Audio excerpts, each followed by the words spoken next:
Non mais je crois qu'on a totalement perdu la tête. J'ai interviewé Yannick Loisance, l'ancien adjoint aux finances de Arnaud Salmon, à la mairie de Dinard. Et il ne sait pas, il n'a pas connaissance des contrats que Arnaud Salmon a passés avec des entreprises avec lesquelles il aurait des liens. Il n'y a pas de problème, mais moi c'est vraiment pour autre chose, c'est pas concrètement parce que vous avez démissionné, c'est parce que vous avez démissionné et justement parce que vous êtes en désaccord avec ce qui se passe dans la ville. Moi c'est surtout concernant justement, comme vous êtes aux finances, vous étiez pardon aux finances, vous avez mis la main à la pâte sur notamment trois décisions du conseil municipal sur trois contrats passés avec une société d'Arnaud Salmon. Et c'est de ça dont j'ai envie de parler avec vous justement en interview. Oui, non, mais là, si vous voulez, je ne connais pas le détail.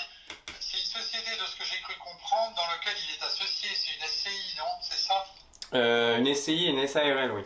Alors là, je vais être honnête avec vous, je suis pas, j'en ai entendu parler récemment, mais je ne sais pas le détail. Vous êtes au courant de rien du tout?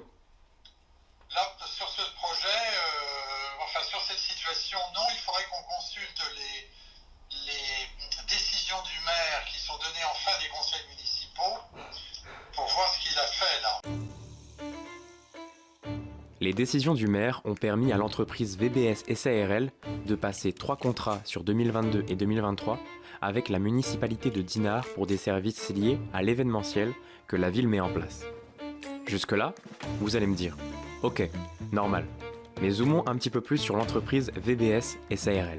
C'est une entreprise d'événementiel, ou plutôt qui a des activités de soutien au spectacle vivant appartenant à monsieur Vincent Bestin, mais qui est aussi actionnaire de son entreprise, le SARL, pour vous la faire courte, et la forme juridique qui veut dire Société à responsabilité limitée.